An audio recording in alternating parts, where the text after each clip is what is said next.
in want of a better word, I'm sort of acting as a bit of like an ambassador, sort of introducing the blockchain technology into the iGaming vertical.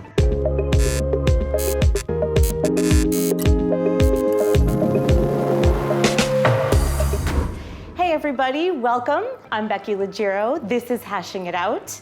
Today I am here with Nick Hill. Nick, thank you so much for joining me here in Blackheath at my husband's restaurant, Sagano's. So good to see you. Oh, it's lovely to see you, Becky, and thank you very much for inviting me to such a pleasant restaurant to hash it out. Yes, and hash it out we will. And we're here today to talk about your involvement in the online gambling industry and now in the blockchain space, and the results that we have from the survey that I sent out. About gambling and blockchain. Indeed. Yes, and about CoinGeek Zurich, where both you and I are going to be there as moderators. So yes, indeed we are. Today. Indeed we are.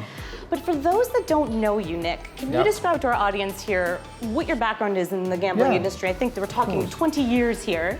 And then how you transition from that world into blockchain. Right, okay, yeah, of course. As you say, I've been involved in the gaming space, the online gaming space for just coming up for 20 years, almost to the day, really. And I've held various positions within the area. You know, more recently, I was CCO for Every Matrix for a number of years, and I sort of exited there in 2017 and started to provide some consultancy services and got involved a little bit in Asia, and I got involved in payment processing, and then sort of getting involved with the processing side of the business sort of led me into the blockchain and led me into sort of the world of crypto, shall we say. And I started to do a little bit more sort of digging into the crypto, and then what is crypto? What's it based upon? And it's based upon blockchain. And that's when I started to realize that there was more to the technology than just being a processing element, a crypto, you know, a BTC, an Ethereum. There's more to it. And that's when I started to understand that you could start to do more with the blockchain as a utility application and start to use that within the business to streamline your processes and supply chain management and various other aspects within businesses, which really started to excite me. I love it. And what excites me, Nick, is that you and I get to work together a lot now under the CoinGeek brand, which is so super exciting. We're educating the gambling industry on what blockchain can do for them and doing this a lot of things together in that regard, which is so cool. We certainly do speak quite regularly, which is great. Yeah, so can you just elaborate on what you are doing for CoinGeek? In want of a better word, I'm sort of acting as a bit of like an ambassador, sort of introducing the blockchain technology into the iGaming vertical. Because, you know, spending so much time working within the sector myself, I've got a lot of contacts, and so it's leveraging those contacts, leveraging my knowledge, and introducing the attributes of using blockchain BSV in this particular vertical. So, you know, I've started writing a number of articles that are promoting how to use blockchain and ideas around using this new technology. Well, it's not a new technology, but using this technology within the iGaming space. Yeah, and what I love, Nick, is that you speak the language of online gambling, right? So when you're talking to these professionals, you're not talking at them from this super technical point of view, which I know you understand, but in a way that these professionals can understand how blockchain can really help their business, I think. Yeah, well, yeah. Thank you for saying that you think I understand the technologies. Yeah, I'm not a techie by any stretch of the imagination, but I understand the commercial applications of using this technology. Yeah, I got involved in internet very early on in 95, 96, and I could see the application of it. And blockchain is the next big thing for me personally, because I can just see its applications and I can see where it can be used in the vertical that I've decided to play in for the last 20 years, which is the online gaming space. Yay, we love online gambling. Hey. But Nick, you mentioned that you've written some articles for CoinGeek, and I think You've written about affiliate marketing, you've written about cashless casinos, and I think random number generators. Can you just maybe summarize briefly what points you made for the industry? With regards to sort of like, the affiliate marketing, how can a blockchain be used for affiliates? And the most simplest and the easiest one is instant payouts. Because using smart contracts that are embedded within game content, if a content provider builds a game, embeds a smart contract in there, everybody is paid on every spin of the wheel. So the affiliate gets paid, content providers paid, the operators paid, all parties are paid instantaneously. You've then got invoice settlement, so you've got all that invoicing, reconciliation, headaches and nightmares, they suddenly just evaporate and disappear. So you've got that side of it. You've got player profiling, using the RGS, to player profile to enhance a player's experience by suggesting, content that they might like to play, some intelligent bonusing that you can use.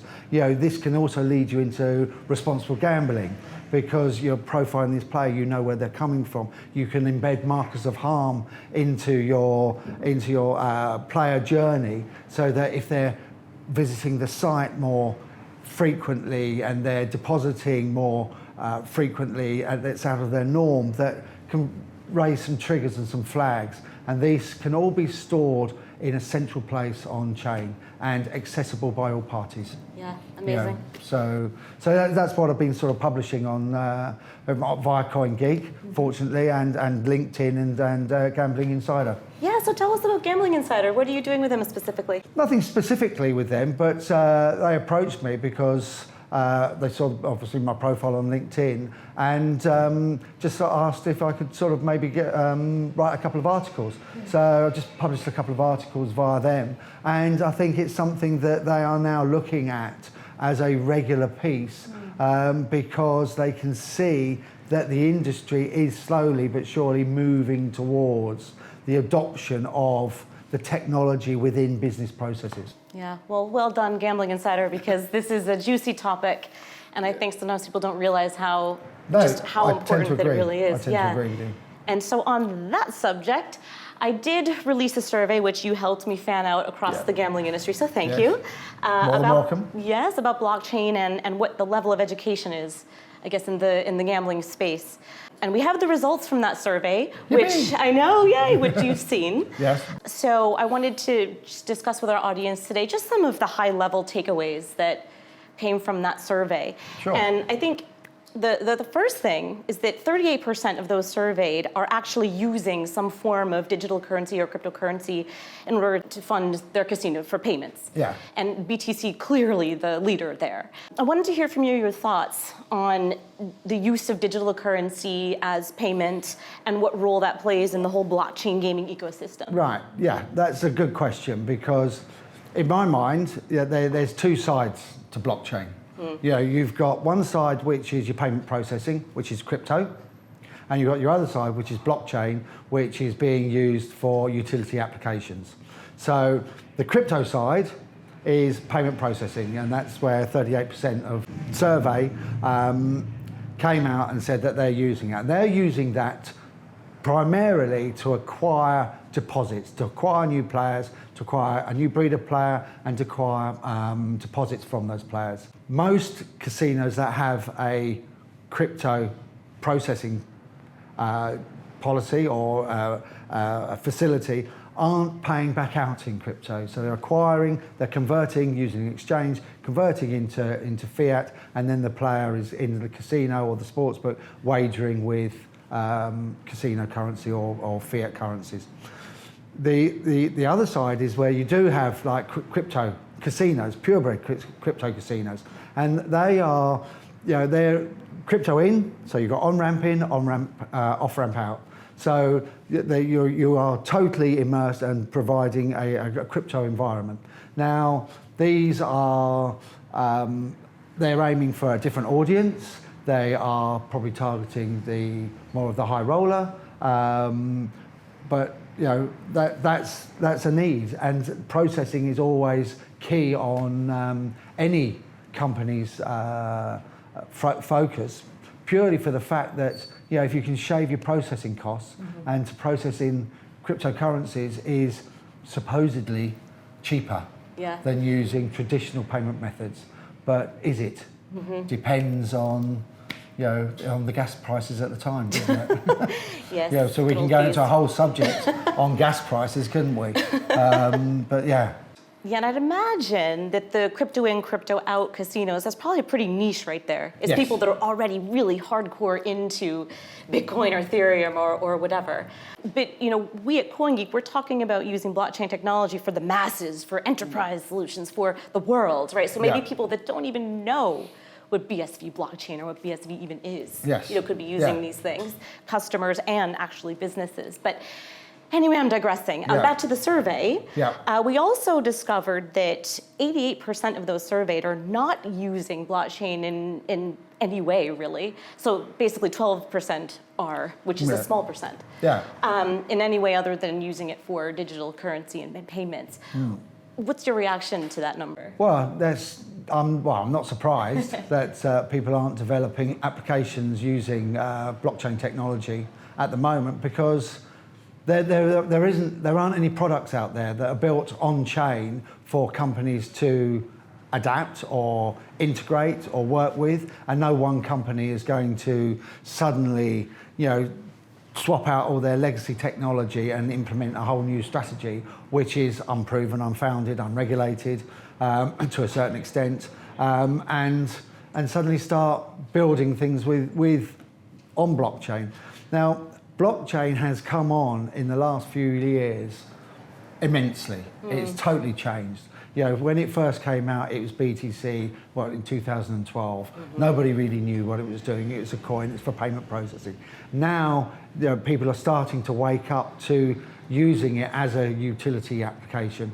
So it's only now that it's starting to happen that businesses are starting to adopt it and look at it, to look how they can reduce costs, how they can make things a little more transparent, how they can be more auditable and, you know, trackable and traceable.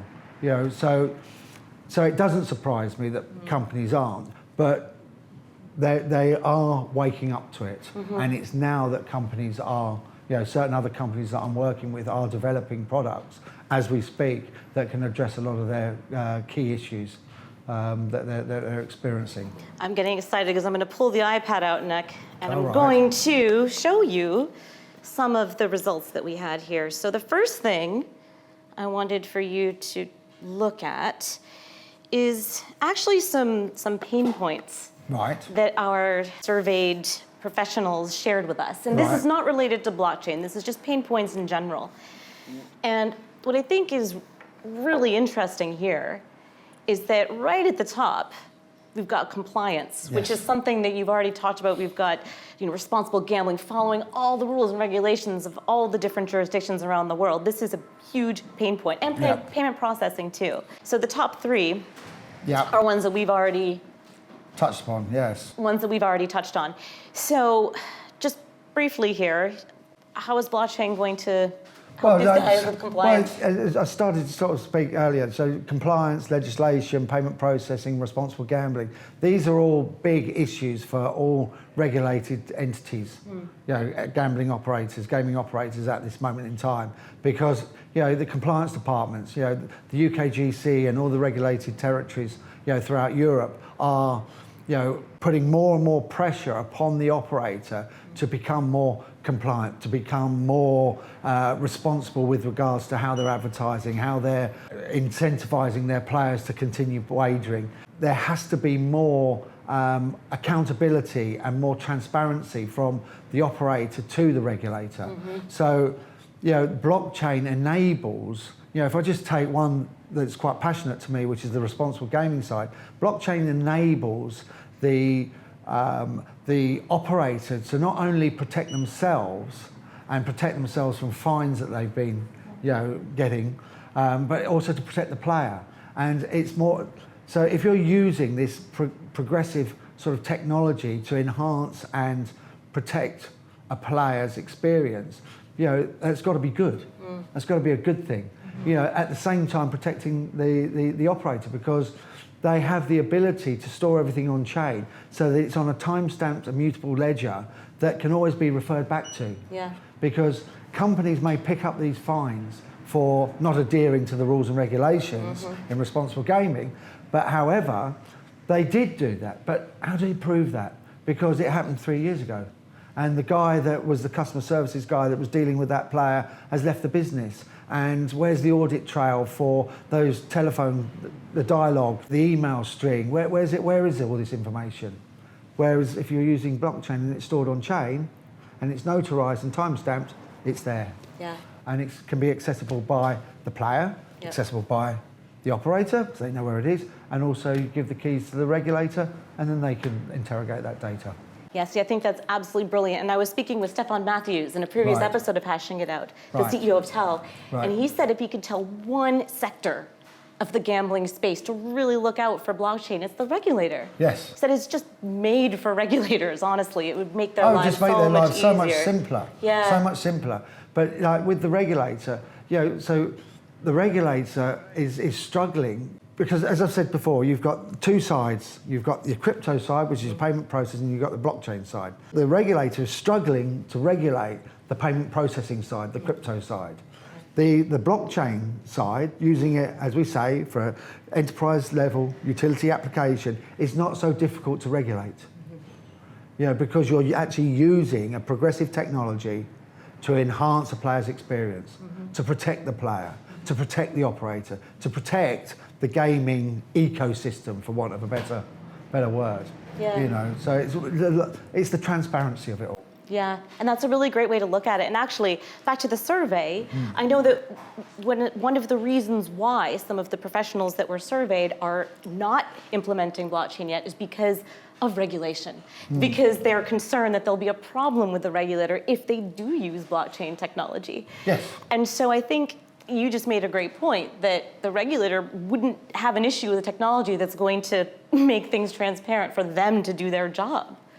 Interesting. Exactly. And we're trying to see some of the other reasons why blockchain hasn't been implemented. Unfamiliarity is a big one. I guess, so that just means that you need to continue going out there and talking with people. Well, yeah, we need to, the whole thing, when I participated in CoinGeek Live in October, the whole thing with the iGaming vertical, and with all the verticals about blockchain, it's all about education. It's educate, and we can't educate enough. So you and I, Becky, are here as being evangelists of this particular technology. Yeah. And we're using this forum via CoinGeek, fortunately, thank you for CoinGeek, to be able to get this information, disseminate this information out to the wider audience. Yeah, I remember you using that phrase, education. Well, that's what it's all about. That's key. That's key to the issue, And and obviously, as you know, we've got CoinGeek coming up in Zurich. Yeah. And again, you've got to use that forum to sort of educate, and educate the industry, educate our chosen vertical, which is the iGaming vertical. Because when you've been in it, it's nearly as long as I have. I sure have. Yes, and speaking of CoinGeek Zurich, which is coming up this week, we're going to be there. This is awesome in Zurich. And you are going to be moderating a panel next. So can you explain to our audience what you're going to be talking about? Yeah, I'm moderating a panel which is based on, for the iGaming vertical, which is casinos and iGaming. But the actual content of that panel is going to be about player profiling and data segmentation, and how this can go into various other aspects of, once you've got the player profiling, taking it into sort of more into the compliance, regulatory, responsible gaming, and possibly even starting to touch on AML and KYC issues. So it'd be quite an interesting panel, which I think a lot of my gaming folk and friends should most definitely watch, because I've got some good speakers joining me on there. Outstanding. And then I also have a couple of panels too, which are going to be targeted towards the gambling industry. We have the performance marketing and affiliate marketing panel, and how BSV blockchain can help power businesses in those spaces, especially with data management. And then also, I just learned that I'll be moderating an esports and casual games panel. Wow. Yeah, I know. How's your knowledge on esports? That's right. And we'll be touching on esports betting and why having data on the blockchain is just, like you said before, it's immutable data. It's the best place to store data, absolutely. And it helps with gambling offerings too. And using blockchain BSV, it enables you to store data in a much more efficient, effective way. You know, in a chronological order that is time-stamped, immutable, and it's there for perpetuity. Yeah, and then for the casual games bit, I know that micropayments is super interesting, especially with BSV, because the fees are so low. Yes, so indeed. That'll be cool. And then, so we've got those 3 panels, but there's 3 whole days. Right, lots going on. Yes. And you're going to be watching all of these panels next. What else excites you? Well, when I look at the agenda, what really excites me is one is the stablecoin and tokenization, which Matt Dixon's part of that from BitBoss. He's on that panel because they've built some really slick, unique software which can enable the cashless casinos, which is one of the pieces that I wrote about, which is the ability for land-based casinos to go cashless. So that's going to be really interesting. You've also got the NFT section because that's a real hot topic at the moment. So I'm looking forward to that. And clearly, micropayments and payment processing, it's always on tippy tongue. With everybody, so obviously that's very exciting as well. So, and I'm sure there's some other exciting bits to come out because I know that Enchain have been doing a lot of work with a big health company in the US. So I'm quite interested to see what they're doing there, managing sort of the opioid crisis in the US. And what have you. Incredibly interesting. And also the stuff that they're doing with that little Pacific island nation. Taking a whole country onto BSV blockchain. Yeah, it's seriously awesome. There's so much going on. And like you said, the NFT and micropayments, I can't wait to watch both of those panels. NFTs, especially when it comes to BSV, because it's actually stored on the blockchain. So it's like, if you have NFTs on Ethereum, for example, a lot of the time, if the server goes down, your NFT is gone. It's freaking your $6 million to buy the piece of art or whatever. Or you've just bought a JPEG. You bought a JPEG, right. Yeah, you bought a link to a JPEG. Yes. So the message here is, guys, you need to sign up for CoinGeek Zurich because there's so much that's going to be discussed. Indeed. You're way more than just technical jargon that people won't understand. Yes. No. Yeah, definitely worth a watch. Take a half an hour, 2 hours out of your day, and come along and look at us at CoinGeek Zurich.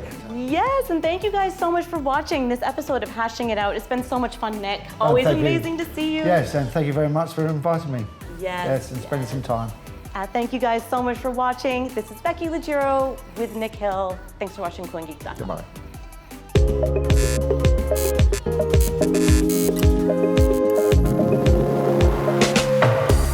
Data is one of the world's most valuable commodities. Tech giants and institutions have become richer by collecting and selling data. Data has the power to liberate, but has been used to manipulate. Data should be used to improve interoperability while securing privacy. Data sovereignty is most powerful when ownership is restored to individuals.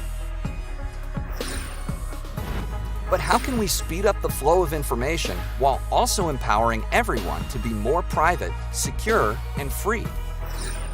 Join us at CoinGeek Zurich and learn how the Bitcoin SV blockchain ignites the power of data.